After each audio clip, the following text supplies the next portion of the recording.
Noong taong 1942, matapos bumagsak ang Bataan at Corregidor, napilitang lumikas si General Douglas MacArthur patungong Australia. Bago siya umalis, nangako siya sa sambayan ng Pilipino ng kanyang tanyag na salita na I shall return. Sa loob ng halos 2 taon, nagplano at naghanda ang mga Amerikano para sa muling pagsalakay sa Pilipinas upang palayain ito mula sa mga Hapon. Dumating si MacArthur kasama ang malaking pwersang Amerikano at Pilipino sa Palo Leyte. Kasabay nito ang isa sa pinakamalaking operasyong militar sa Pacific dahil libo-libong sundalo, barko at eroplanong pandigma ang kasangkot. Matapos makadaong, ipinanata ni MacArthur ang kanyang sikat na talumpati, People of the Philippines, I have returned.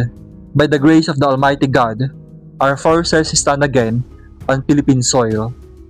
Dito nagsimula ang serye ng malalaking labanan, kabilang na ang Battle of Leyte Gulf na tuluyan nagpahina sa hukbong dagat ng Hapon.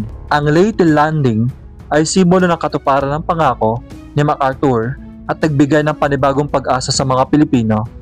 Ito ang naging pundasyon ng pagpapalaya sa buong Pilipinas na nagpatuloy hanggang 1945. Pinatunayan din ito ang matibay na ugnayan ng Pilipinas at Amerika sa laban para sa kalayaan. Nagbigay ng lakas ng loob sa mga gerilya at sibilyan na patuloy na lumaban sa pananakop. Naging simula ng malawakang pagbawi sa mga bayan at probinsya mula sa kamay ng mga Hapon. Ngunit kasabay nito ay mas tumindi rin ang karahasan at pamamaslang ng mga Hapon bilang ganti bago pa sila tuluyang matalo. Maraming salamat po sa panonood.